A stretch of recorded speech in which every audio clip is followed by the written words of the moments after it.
Hello আমার স্নেহের প্রিয় ছাত্রছাত্রীবৃন্দ, প্রত্যেককে আমি আমার চ্যানেলে আবারও স্বাগত জানাই।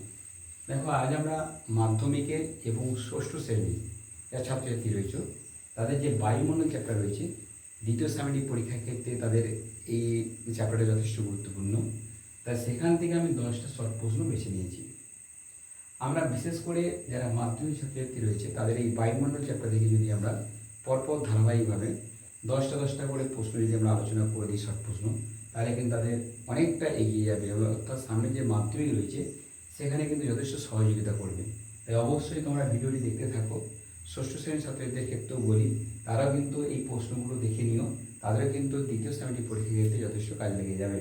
দেখো, আমরা যে প্রথম প্রশ্নে আসবো সেটা হচ্ছে কি, প্রাকৃতিক সৌরপর্দা কাকে বলা হয়? আমরা জানি প্রাকৃতিক সৌরপর্দা বলতে আমরা ওজোন স্তরকে বলব। ওজোন স্তর, কারণ আমরা জানি ওজোন স্তর বলতে কি না, এই স্তরে কিন্তু অতি বেগুনি রশ্মি আসতে বাধা দেয় পৃথিবীতে, এবং পৃথিবীর বিভিন্ন মানব জগৎ থেকে অন্যান্য প্রাণী জগৎ, অন্যান্য উদ্ভিদ জগৎ, জীব জগৎকে রক্ষা করতে সাহায্য করে। সেই জন্য আমরা ওজোন স্তরকে প্রাকৃতিক সৌরপর্দা বলি। 2 নম্বর কোশ্চেন আসি। দেখো, রয়েছে কোন স্তর থাকার জন্য আমরা রেডিও শুনতে পাই? না, মনে রাখতে হবে কি, আয়নোস্ফিয়ার থাকার জন্য বা থার্মোস্ফিয়ার। আয়নোস্ফিয়ার,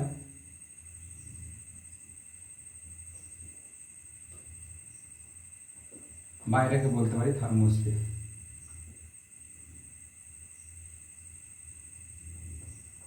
এই স্তর থাকার জন্য কিন্তু আমরা রেডিও শুনতে পাই।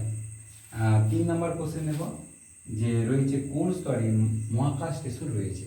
এই যে মহাকাশে যায় বিভিন্ন মহাকাশচারীরা, কোন স্তরে কিন্তু যায়? মনে রাখতে হবে এটা এক্সোস্ফিয়ার স্তরে। এক্সোস্ফিয়ার বায়ুমণ্ডলের একটা স্তর, গুরুত্বপূর্ণ এক্সোস্ফিয়ার।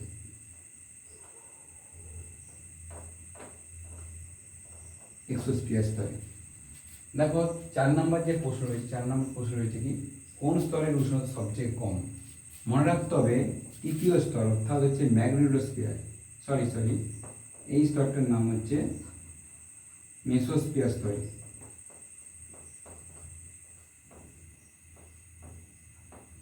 মেসোস্ফিয়ার স্তরে কিন্তু উষ্ণতা সবথেকে কম। আচ্ছা, 5 নম্বর স্তর, এই 5 নম্বর কোশ্চেন রয়েছে। দেখো, বায়ুমণ্ডলে কোন দুটি স্তরের মাঝে টার্বোপয়েড সীমারেখা রয়েছে? দুটো বায়ুমণ্ডলের স্তর এখানে ভাগ করবো। গোটা বায়ুমণ্ডলকে একটা সমমণ্ডল, একটা বিষমণ্ডল, অর্থাৎ হোমোস্ফিয়ার, একটা হেটারোস্ফিয়ার। এই হোমোস্ফিয়ার, হেটারোস্ফিয়ার মনে রাখতো, হোমোস্ফিয়ার ও হচ্ছে হেটারোস্ফিয়ার।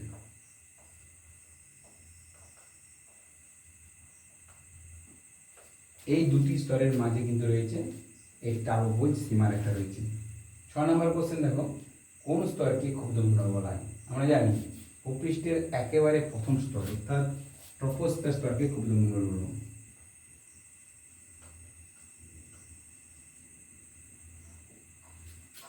দেখো, 7 নম্বর কোশ্চেন আমরা দেখবো। 7 নম্বর কোশ্চেন কি রয়েছে, কোন স্তরের মধ্য দিয়ে জেট প্লেন চলাচল করতে পারে? কোন স্তরের মধ্যে জেট প্লেন চলাচল করতে পারে?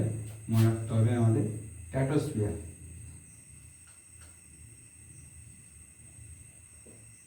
স্ট্র্যাটোস্ফিয়ার স্তরের মধ্যে দিয়ে কিন্তু জেট প্লেন চলাচল করতে পারে।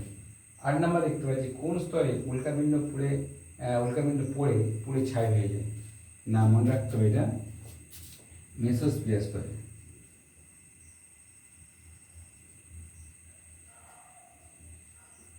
মেসোস্ফিয়ার স্তরে কিন্তু উল্কাপিণ্ড পড়ে গিয়ে পুড়ে ছাই হয়ে যায়। 9 নম্বর কোশ্চেন দেখো, যেখানে রয়েছে যে কোন স্তরে মেরুজ্যোতি দেখতে পাওয়া যায়?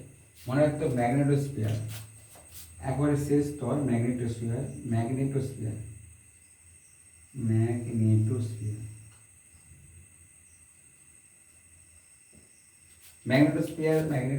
স্তরে কিন্তু মেরুজ্যোতি দেখতে পাওয়া যায়।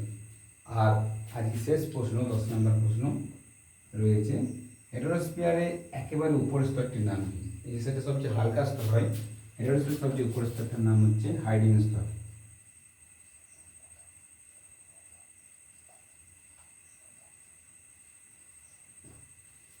আজ আমরা 10টা প্রশ্ন আলোচনা করলাম ভূগোলে। তোমাদের অবশ্যই ভালো লাগবে, আর প্রশ্নগুলো ভালো লেগে থাকলে তোমাদের বন্ধু বান্ধবকে বেশি বেশি করে শেয়ার করে দিও।